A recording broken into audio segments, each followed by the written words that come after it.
There we go. Okay. Sorry about that, you guys. There was some little technical difficulty going on there for a second. All right, let me get my slides back visible. All right, so this is the lecture for 1.7, and Dave, before you came in the room, I told Tay, I'm going to keep my video off. I'm at home again, and I guess there's a lot of bandwidth that gets eaten up when I try to use the video. So to minimize the technical difficulties, I'm just going to keep my video off. Not that y'all are just crying rivers because you can't see me or anything like that. You can still hear me and see what my pen does on the screen. So, all right. So 1.7 is all about operations with functions. So adding, subtracting, multiplying, dividing, and then also we have composing functions and then decomposing functions. And to be able to talk about all this stuff, the first thing we need to think about is the domain of functions.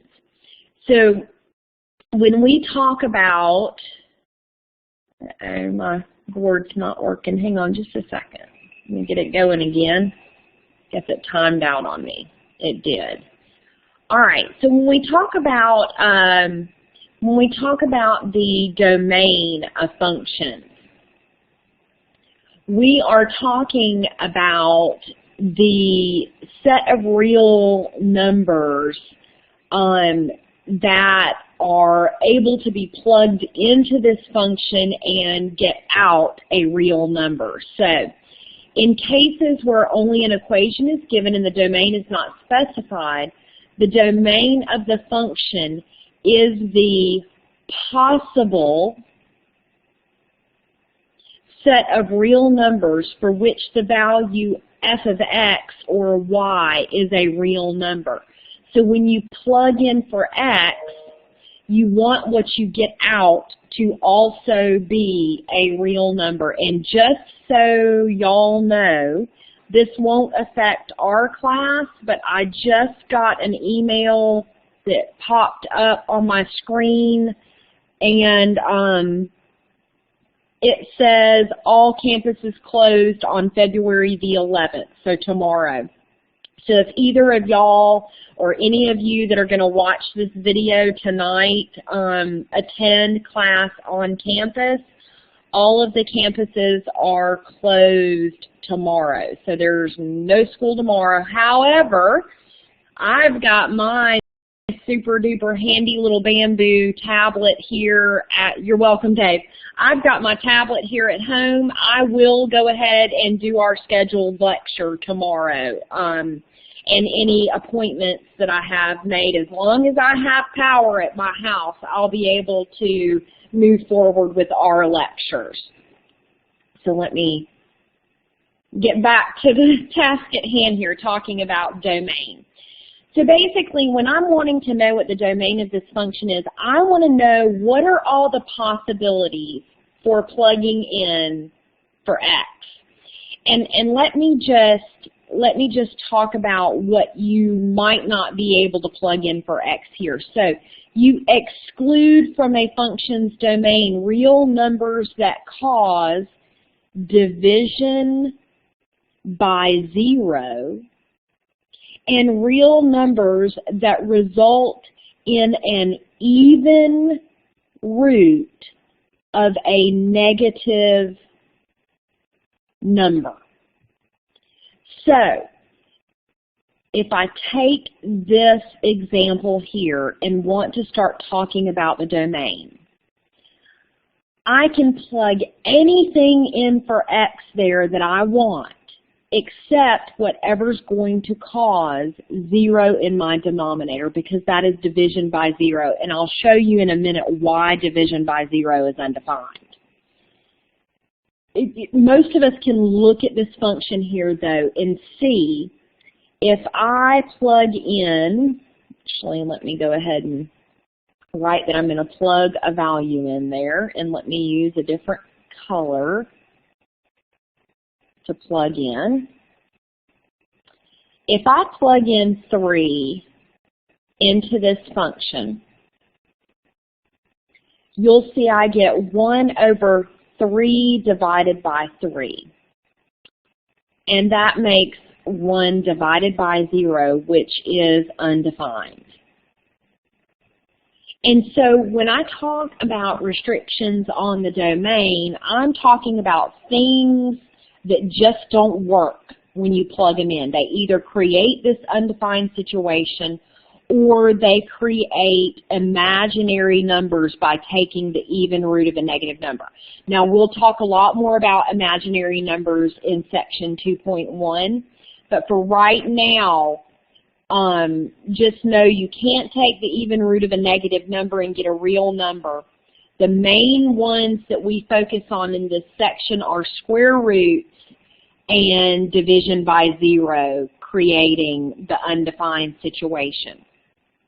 When you state domain, you don't want to state what you can't plug in for 0. In other words, in regards to this example here, I can't plug in 3. I can plug in any other number that my little heart desires, but not 3. So when you state the domain, you don't state what you can't plug in. You state what you can plug in. So the domain of my function f here is everything except for positive 3. If I were looking at a number line, here's 0 and here's 3, I can plug anything that my little heart desires into that function except for the value 3 itself. So we're talking about infinite possibilities of plugging into this function. And we're talking about intervals. Fucking crazy. Sorry. We are talking about intervals of numbers that I can plug in to this function. So let me just remind you, out here is negative infinity. Over out that way is positive infinity. So I use interval notation to state the domain of this function. It goes all the way from negative infinity up to but not including 3. So I'm going to, sorry, this pen. So I'm going to use parentheses because I don't want to include 3. And I union that or connect it with the interval starting at 3 but not, sorry, once again, this pen is acting funny on me. Starting at 3 and moving through positive infinity. One thing that's nice about interval notation, you can write an interval in the interval notation. And Dave, I see you're typing something, so I'm going to give you a minute to type that.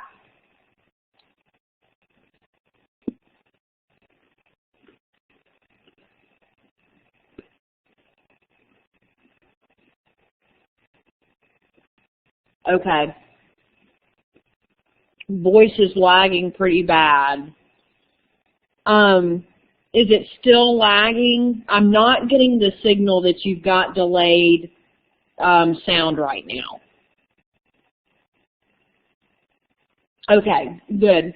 I apologize for the lag in voice or sound.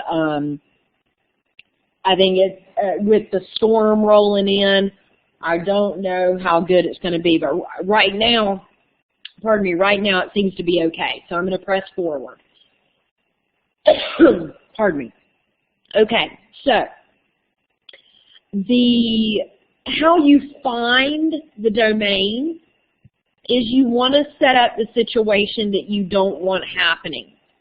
Now, in these 3 examples below, we're asked to find or state the domain for the functions. I'll just go ahead and tell you, with a quadratic function, you will never have a quadratic function that has any restrictions on the domain. So you would ask yourself, is there any number that I can't square and then multiply by 3 and then subtract 17 from and still end up with a real number? And no, there are no situations that are restricted when you are squaring something. So this one's pretty simple, pretty straightforward. This domain for the function f is simply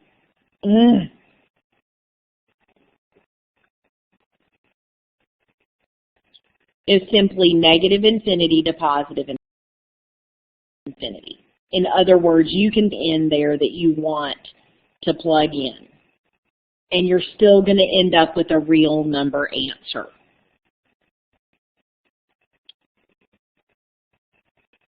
I am so sorry, y'all. This is acting very crazy on me. All right, so let's look at B. Now, whenever you have a variable in the denominator, you always have the possibility of ending up with 0 in the denominator, so division by 0. This is where bells and whistles should start going off. The way to figure out what you can't plug in there, you don't even have to worry about the numerator. It doesn't matter that there is a variable in the numerator because you can divide 0 all day long. You just can't divide by 0. So what you do is set up the situation you don't want happening and see what values cause that situation. So what I don't want happening is x squared minus 49 equaling 0. I set that situation up, solve for x, and that gives me the values that would make the denominator 0. Those are the ones I exclude from the domain. So I'm going to solve for x here. I'm going to add 49 to both sides. And I get x squared equals 49. So let me pause here for a moment and tell you this line of the equation says, what can I multiply by itself to make 49? Now we solve this using the square root property by taking the square root of both sides. But because of the question that asks, what can I square to make, or what can I multiply by itself to make 49, you have to take into consideration the positive and the negative values. So if I multiply positive 7 by itself, that's going to give me 49. If I multiply negative 7 by itself, that's also going to give me 49. So I have to take into consideration both positive and negative 7. If I plug either of those values into the function for x, that's going to cause 0 in the denominator. So what you have just figured out is that positive and negative 7 are no good. You do not want them plugged into your function. They do not need to be part of your domain. The domain for G, so the function G, first I'm going to show you on the number line. It's much easier to go from the number line than it is to just try to think about it, especially if you're not seasoned at doing this. So what the number line shows me is that I can have any value on the number line except for the actual values of negative 7 and positive 7. Everything else that I plug in is going to give me a real number coming out. So just like I said above, you go straight from the number line to interval notation. This is actually going to have 3 intervals. we've got this interval here going from negative infinity up to negative 7. We have the interval between negative 7 and positive 7. And then we have the third interval from 7 out through positive infinity. So those are the intervals that you need to write for your interval notation stating the domain of the function g. So we go from negative infinity, that's a bad infinity sign, but that's what it's supposed to be. Let's see if I can, there we go. Negative infinity to negative 7, non-inclusive, so there's a parenthesis instead of a bracket. Then we go from negative 7 to positive 7, both parentheses, because I don't want to include either of those values. And then we go from 7, and Libby gets mad because of the pen. Then we go from 7 through positive infinity. That is a parenthesis there. So there is your domain for the function g of x there. So do you see what I mean now when I say set up the situation that you don't want to happen? And then that will tell you the values that's going to create that situation. And those are the values that get excluded from your domain. So y'all give me a green check or a red X to let me know if you're following or not. And Tay, I don't think you've been with us before online. Oh, you got it. Never mind. I won't even explain how to do that because you know how. I'm going to go ahead and erase those. And this last one, let me give us a little barrier line here so our problems don't run together. So this was A. And then B.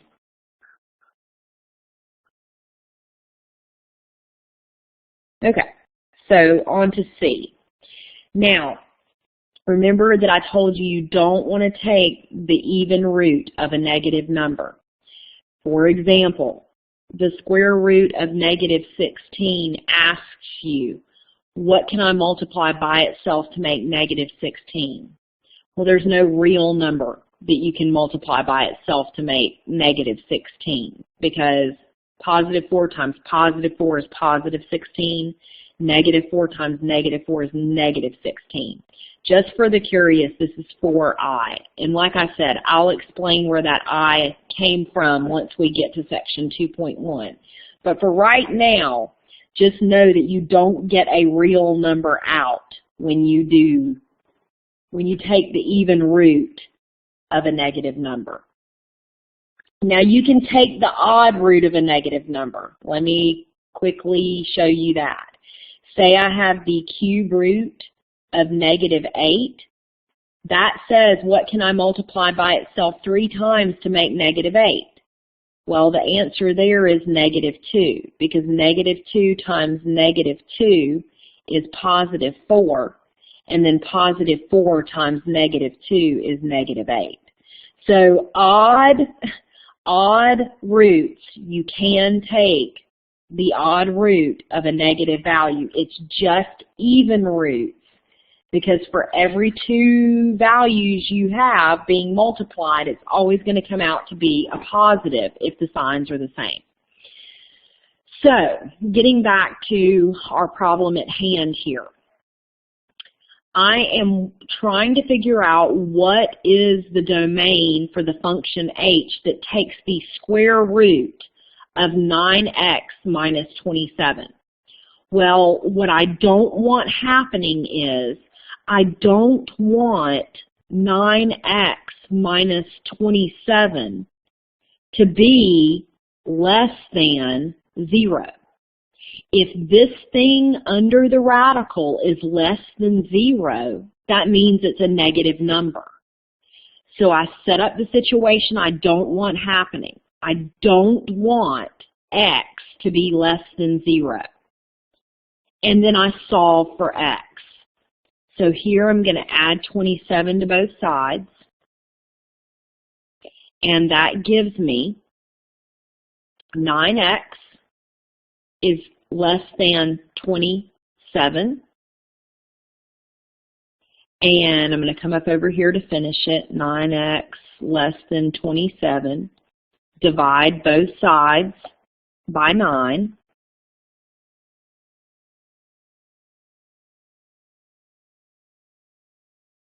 And I get x is less than 3.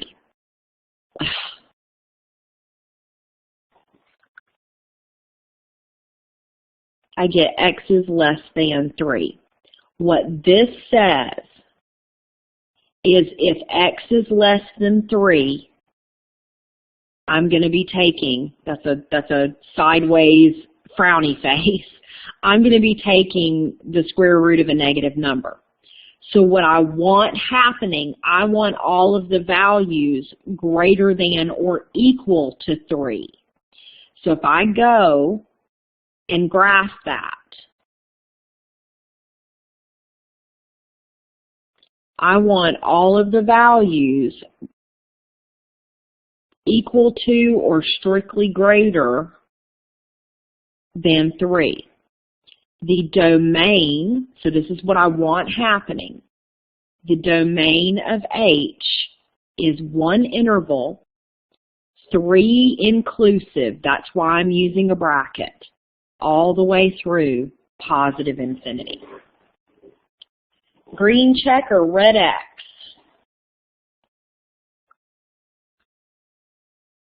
Okay.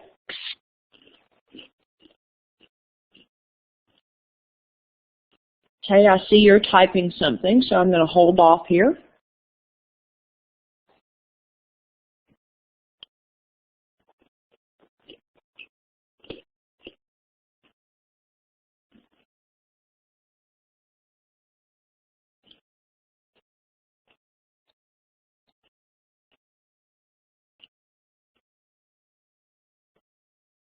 Why don't you use a parenthesis instead of a bracket because there's not a line? And okay, that's a great question, and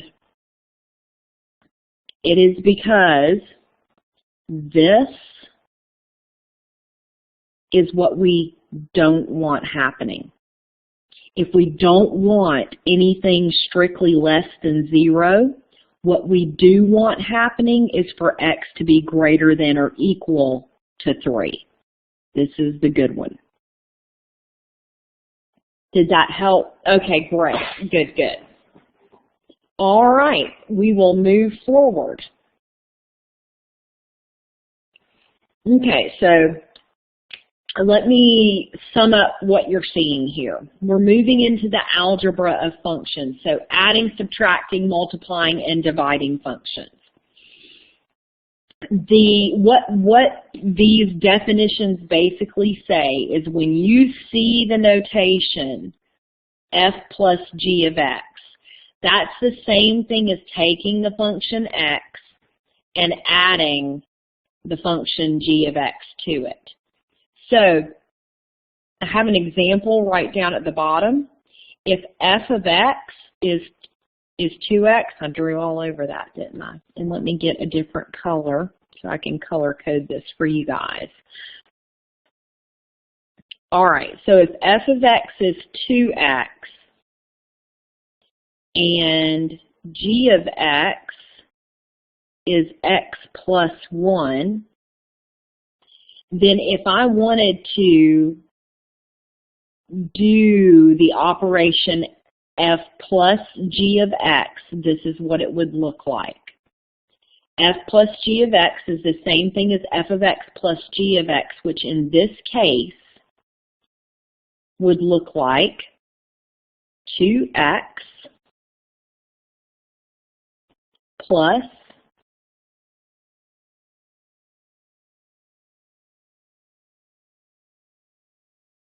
x plus 1.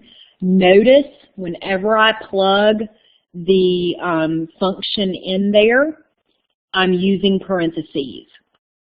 Not really absolutely necessary for the sum, But as soon as you get into difference and product, things like that, it makes a huge difference, especially with subtraction and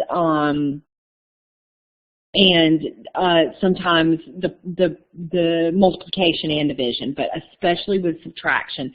So it's a good habit to just do. Every time you plug something in, plug it in parentheses. So there's an understood 1 in front of both of these polynomials that gets multiplied to each term inside the parentheses. So what I find here is that what I really have is 2x plus x plus 1. In this case, that is 3x plus 1. Now, the domain of the combined function, by the way, what we've just found out is that f plus g of x is 3x plus 1, okay? So when you're looking for the domain of a combined function, you see up at the top here,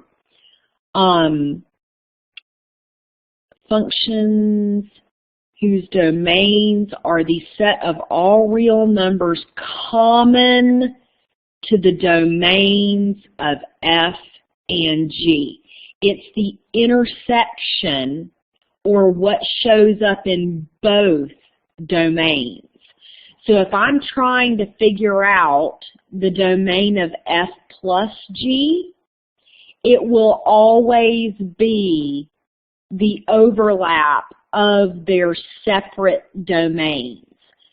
So something that will save you much time and misery is to know that all linear functions' domains are negative infinity to positive infinity. So this 2x here, this f of x, the domain of f is negative infinity to positive infinity. The domain of g, which is also a linear function, is negative infinity to positive infinity.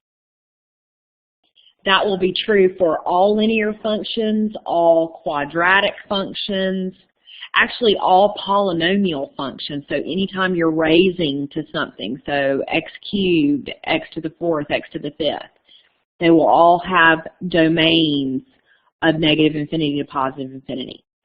What this definition says is the domain for this thing right here is what these two things have in common. Well, they're the same exact domain, so they've got everything in common, which means the domain for f plus g, that function f plus g, is negative infinity to positive infinity. You will always have the same combined function domain for sum, difference, and product.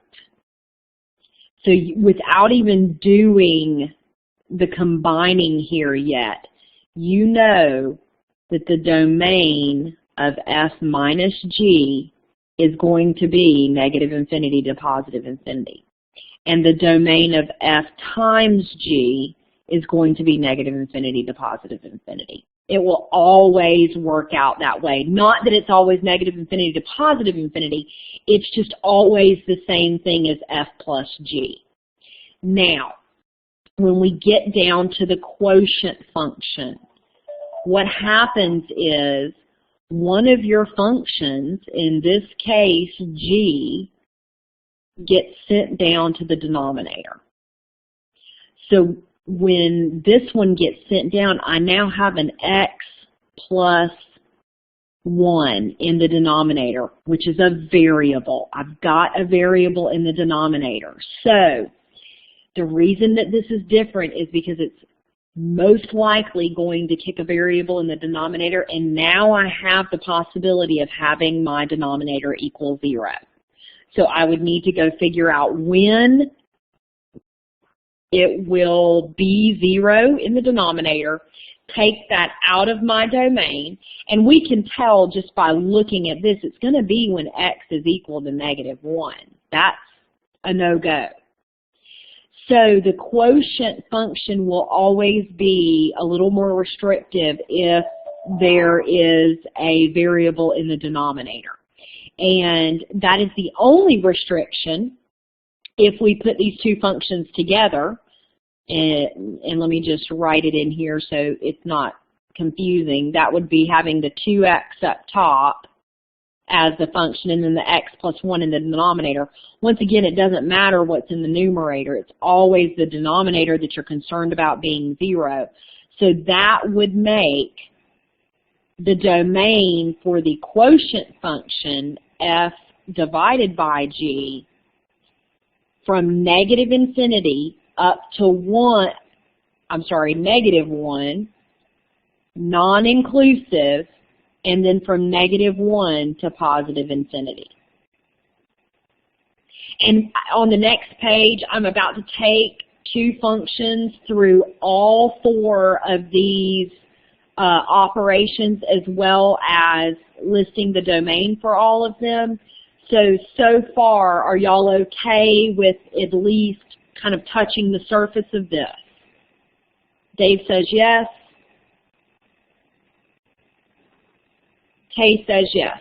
Awesome.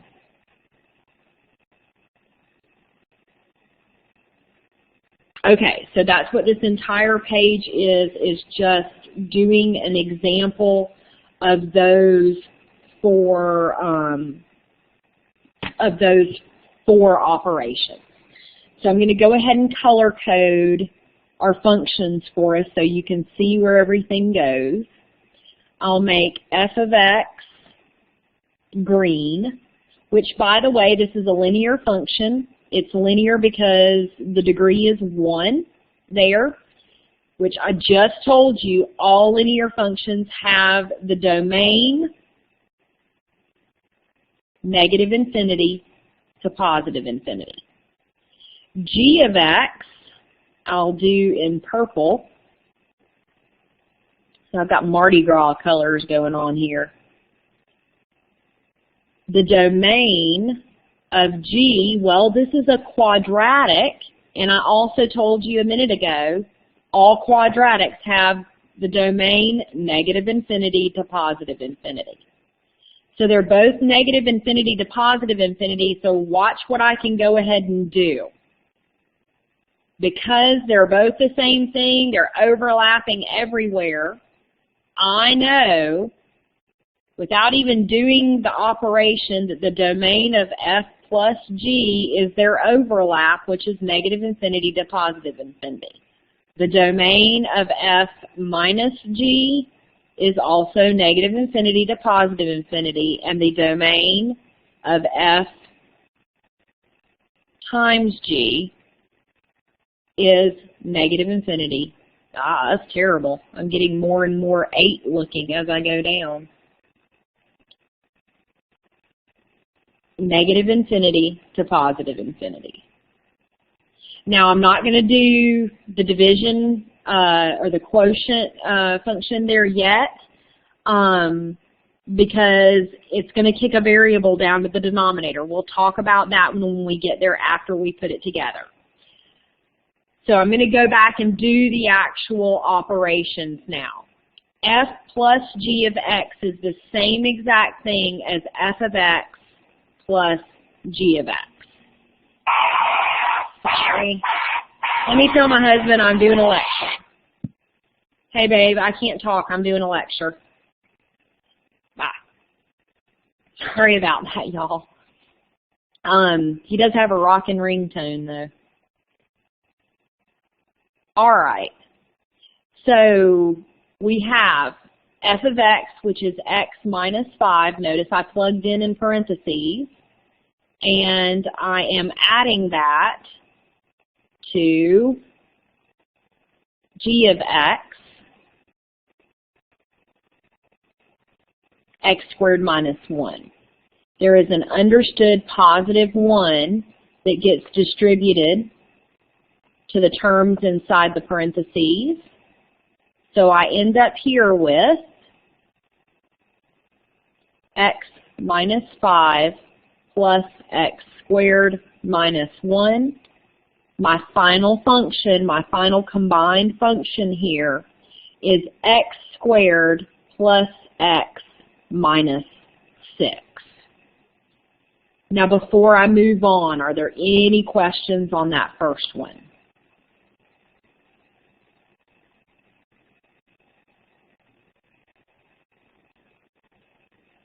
Dave says nope, and Tay says she's good. Green check, excellent. Let me square this off.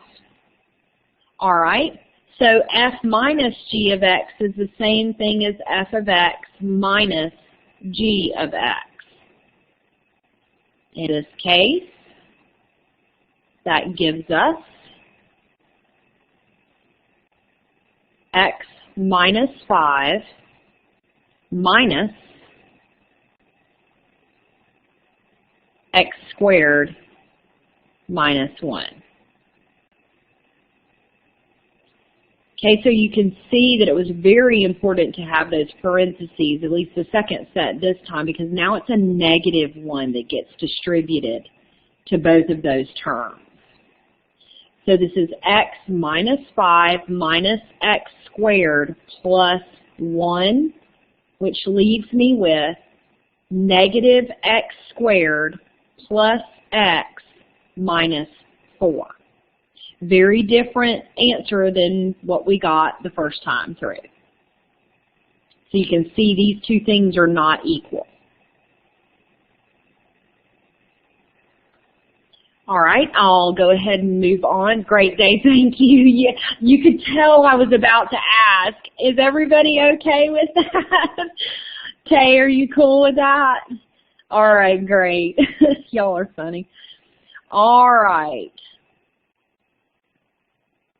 F times g of x is the same exact thing as f of x times g of x. So in this instance, we have a binomial times a binomial. X minus 5 times x squared minus 1. And we distribute each to each.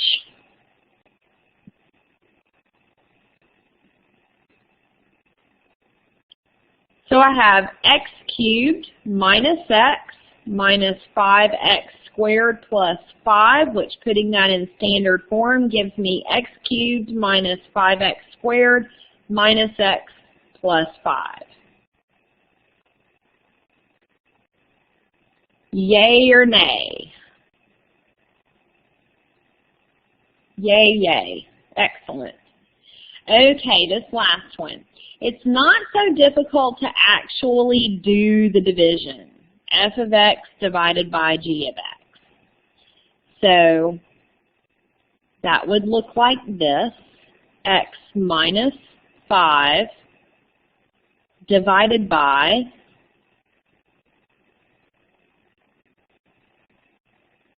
x squared minus 1. I can't do any factoring and simplifying of this rational expression, so that's it. That's what you get when you divide those functions. You can't do anything else with it. Now we had to save the domain because now we have a variable that could give us the potential of having 0 in the denominator. So when there's a variable in the denominator, we have to stop and say, okay, is there anything that I could plug in that would make that 0 as a total denominator? So you want to set up the situation that you don't want happening. I don't want x squared minus 1 equaling 0. Add 1 to both sides. X squared is 1. Take the square root of each side. and I get x is equal to positive or negative 1. So those are my no-go values. I'll draw this out for you. There's negative 1, there's 0, and 1. I can plug in any value I want to except for negative 1 and 1. So what is created here are 3 intervals that are my safe values for the domain f divided by g of x. So the domain for f divided by g goes from negative infinity to negative 1 non-inclusive, between negative 1 and 1 non-inclusive, and then from 1 to positive infinity. Red X or a green check on that. Green check for Dave and green check for Tay. Y'all are so smart. Okay, moving forward. Okay, so there are graphical connections here. We've already actually worked at finding domains from graphs. And when we add these two functions together, you really can't do much else with that. So that is the combined function. The square root of x plus 3 plus the square root of x minus 2. When they put this combined function into their graphing calculator, this is the picture that they get out.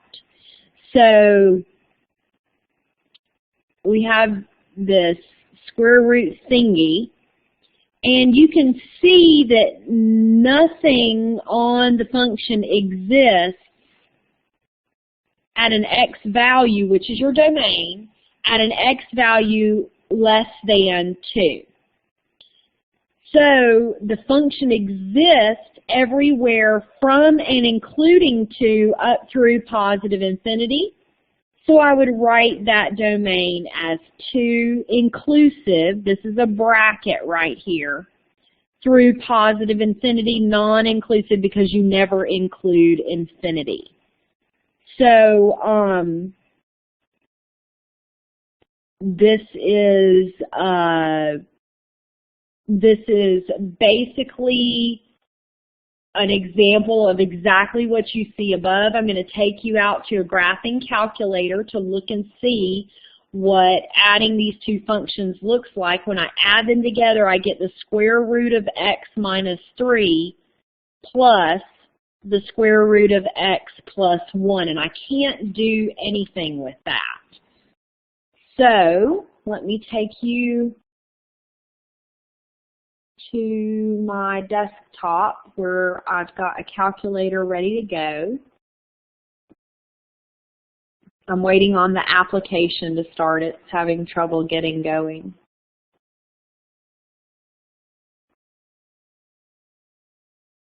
Come on.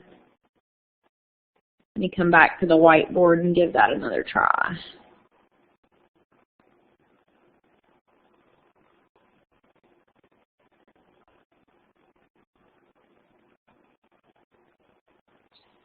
Okay, I might just have to show you how to calculate this.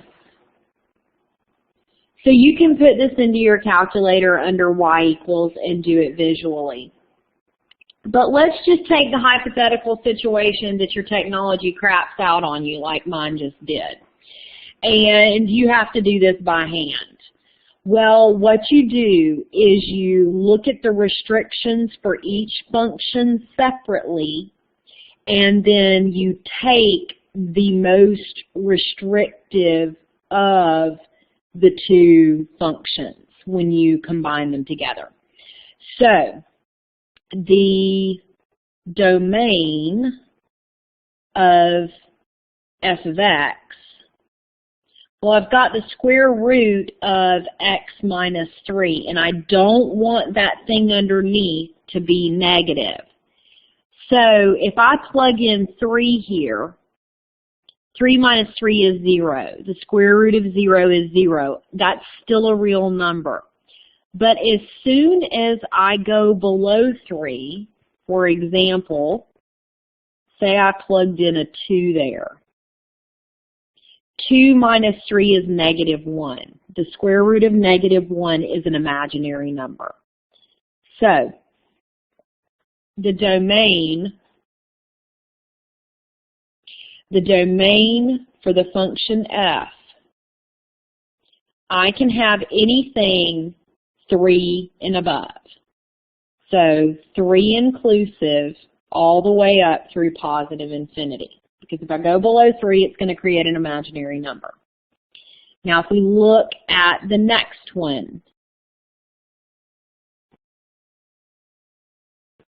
g of x. The square root of x plus 1. Well, if I plug in -1 there, -1 plus 1 is 0. The square root of 0 is 0, which is a real number. If I go below -1, so -2, for example, if I plug in -2 here, -2 plus 1 is -1. The square root of -1 is an imaginary number. So I can't go below -1. So I want everything from -1 through positive infinity. So the domain of G is the bracket -1 inclusive through positive infinity. Now, I'm going to put both of these on the number line so that I can talk about the most restrictive of them. Because if it doesn't work for part of it, it doesn't work for the whole thing. Here's -1, here's 0, and here's 3. My first function says I can have anything 3 and above. So I'm good there. My second function says I can have anything -1 and above. The overlap is the domain of the combined function. That's what your definition stated at the top. So the overlap is everything from +3 and above. Did that make sense to y'all?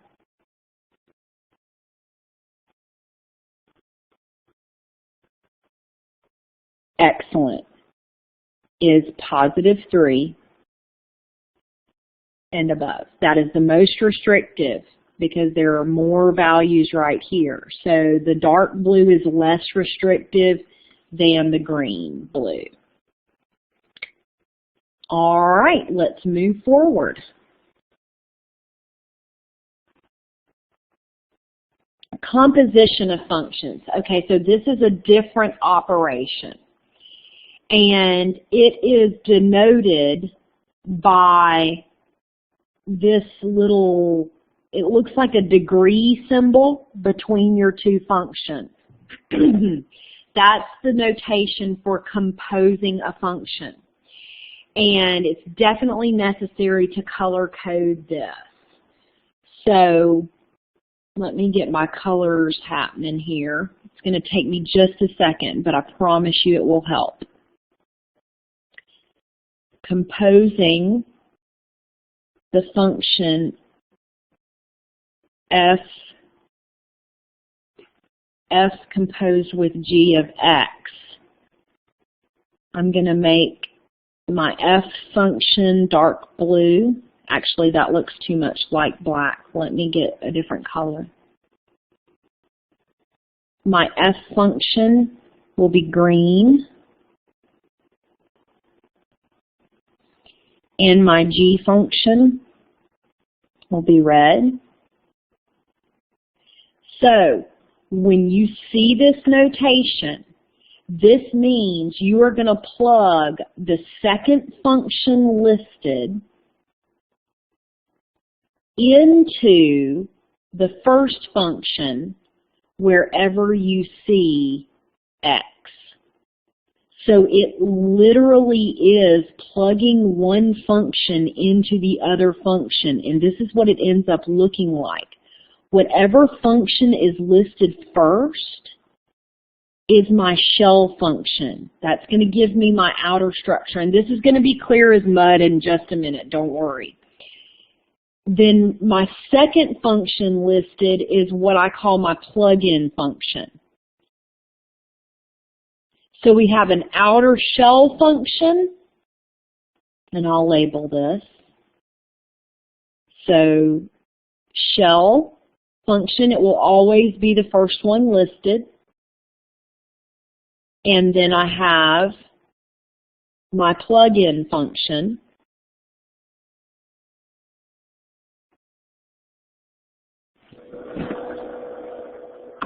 Which will always be the second one listed.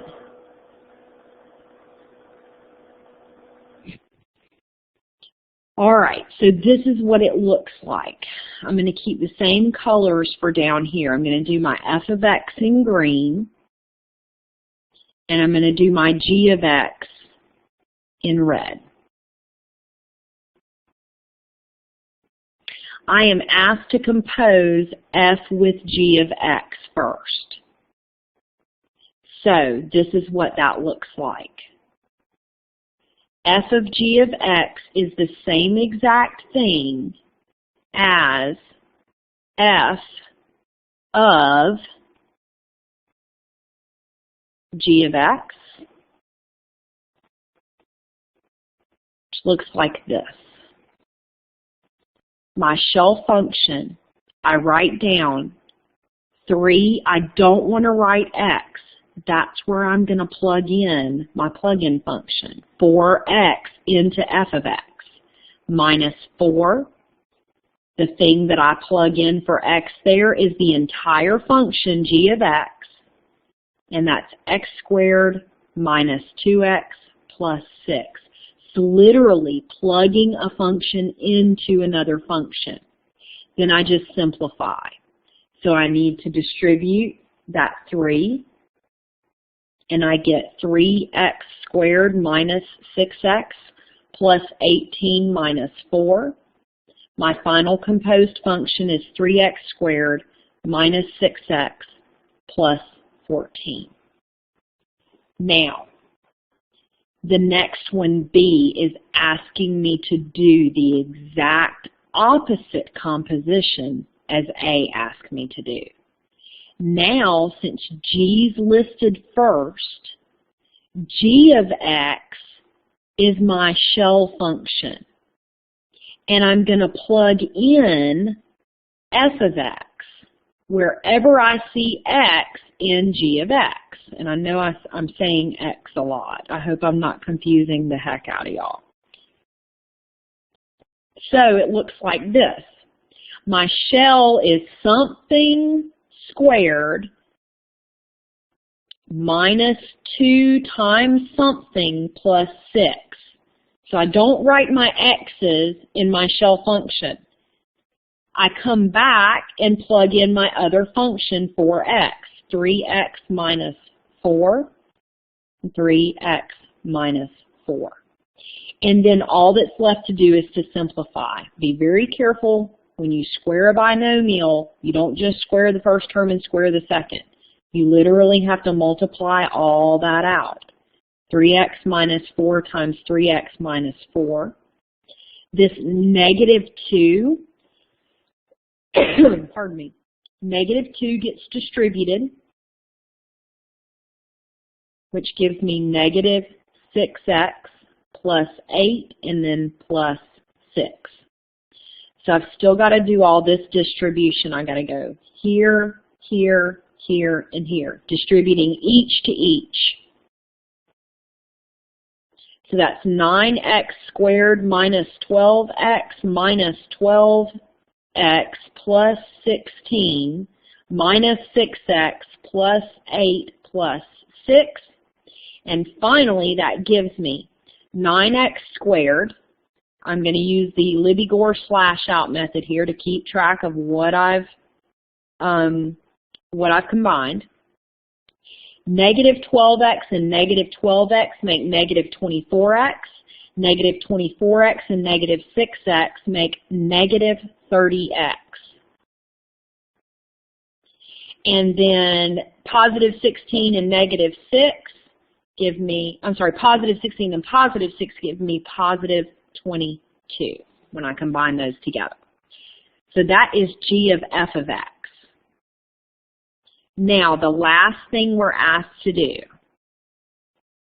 is to do f of g of 1. Well, we already know what f of g is, or f composed with g. Forgot the 8. Yes, you're right. Thank you. 22 and 8 make 30. Thank you so much, Dave. You're sharp on it. So, I already know what f composed with g looks like. What this is telling me to do is compose f with g, but then don't write x, plug a 1 in. Well, I've already got it composed, so I'm just going to plug in 1 into my f composed with g function. 3 times 1 squared minus 6 times 1 plus 14 equals 3 times 1 squared is just 3 times 1, so that's 3 minus 6 plus 14. 3 minus 6 is negative 3. Negative 3 plus 14 is positive 11. Are y'all good on composing functions? F composed with G, G composed with F? Oh, Tay's left us. Okay, she must have had to go.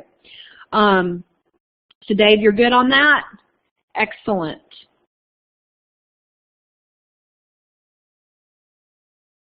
Okay, so for the sake of time, we're already at 4:32. This is just another example of the same thing. I'm going to skip over this. And this is talking about the domains of composed functions, just like the domain of combined functions. You took the most restrictive. You'll see on this slide, especially under the applying rules section, that you have to first take into account the domains of each function separately, and those are going to be discounted in your composed domain. And not only do you have to discount those, you also have to discount whatever happens when you actually compose the function. So if it adds more, you just kind of accumulate restrictions on your domain. Is that good, Dave?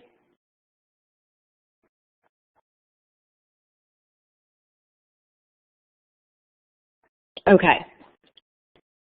Like I said, I would have you here until 5 o'clock if I went through each of these things. Okay, I will go through this one example, and then I've got one other slide after that about decomposing functions. So I do want to make sure that you understand what that last slide was about. So the f of x domain here, so I'll do f of x in this bright blue color. The domain for f of x can be anything but negative 2. You can see if I plugged in negative 2 there, I'd get 0 in my denominator. So this domain is from negative infinity to negative 2, union from negative 2 to positive infinity. So anything but negative 2. And I can't really see the exponent on the next one, so I'm just going to say it's squared. I don't know if it is squared or not, but it's something. I'm just going to say that's squared. And so basically x cannot be 0 here, because if I square 0, I get 0. And so the domain for g is from negative infinity to 0, and then from 0 to positive infinity. So before I ever compose these, I'm already knocking out -2 and 0 because they don't work in the two functions that I'm composing together. And if they don't work there, they can't work in the composed function either. So the only thing that you're going to do after composing these functions is potentially add more restrictions to the domain. So we are composing f with g of x, so my f is my shell function since it's listed first.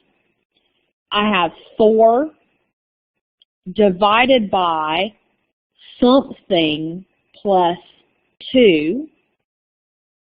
That something is 1 over x squared.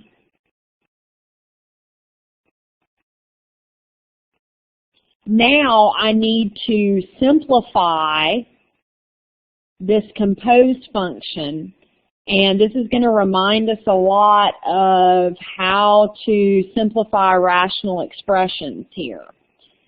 So this is 4 over 1 over x squared plus 2, and I'm going to call that 2 over understood 1.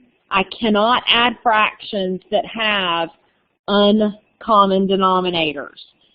So I need to give this one an x squared in the denominator. So I multiply by that clever form of 1 that is x squared over x squared. And I get 4 big divided by 1 over x squared plus 2x squared over x squared. Now I'm ready to combine those fractions. 1 plus 2x squared over my common denominator, x squared. I will also point out that this 4 in the numerator is being divided by 1. So basically I have a fraction being divided by a fraction. I do not divide fractions. I multiply by the reciprocal.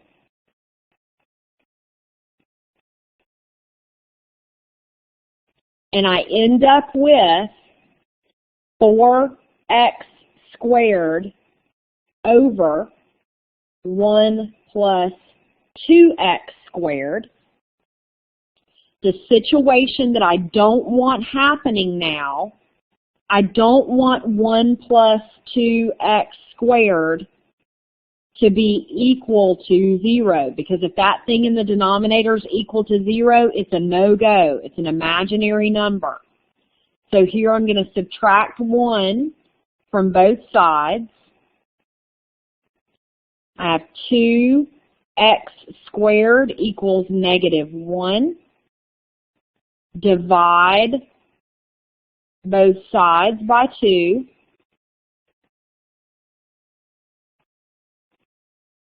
And I get x squared is equal to -1/2.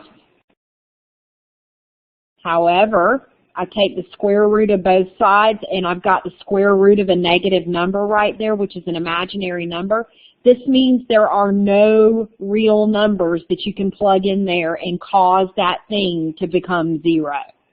It's just imaginary numbers. Well, you're not going to be plugging in imaginary numbers anyway, so there are no new restrictions on the domain.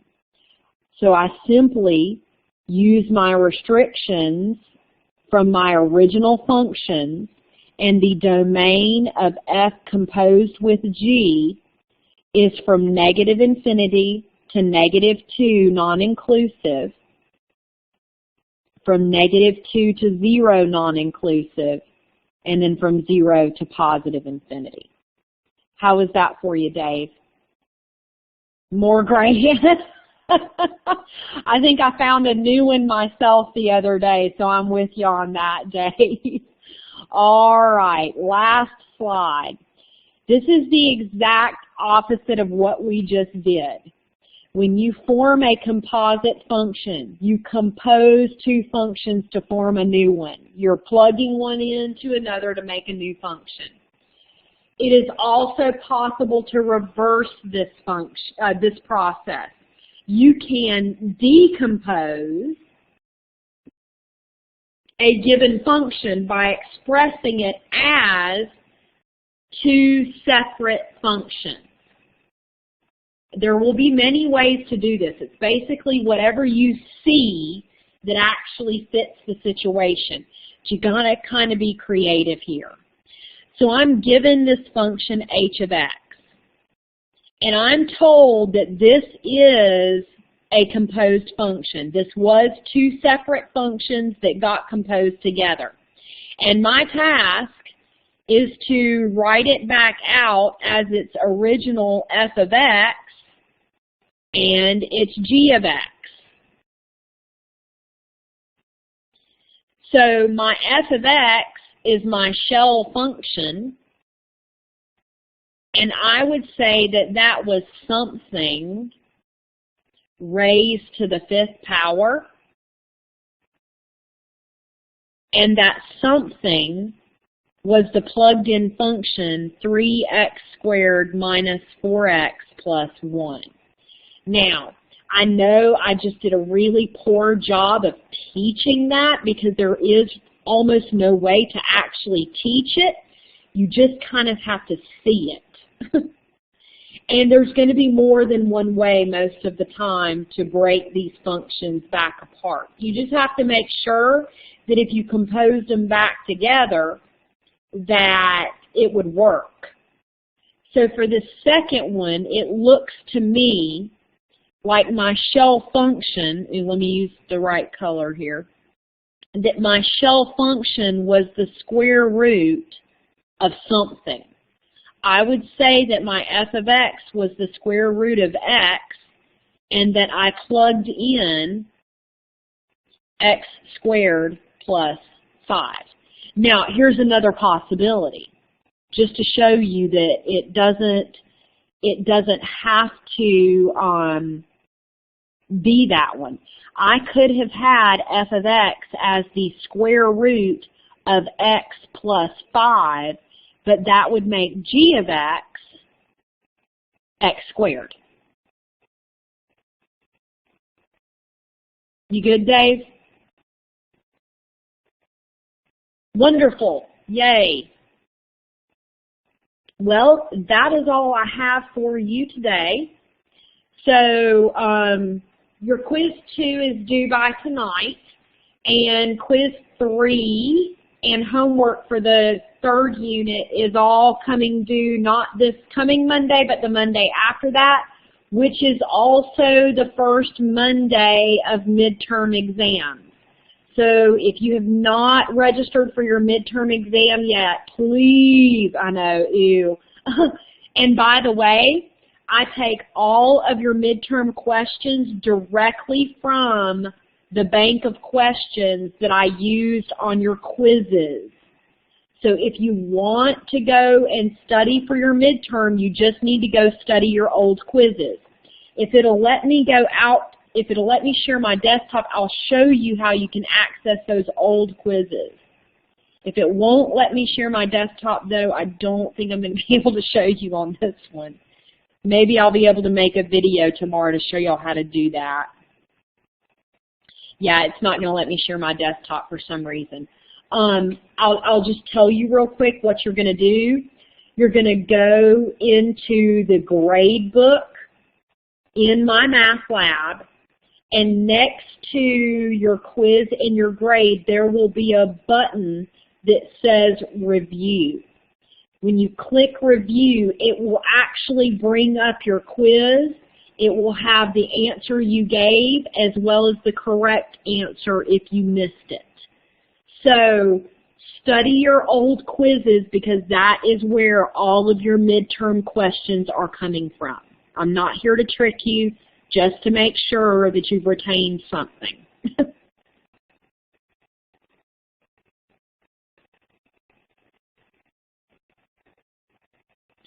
The midterm has, I think I took 10 from each quiz. I think it's got 30 if I remember correctly.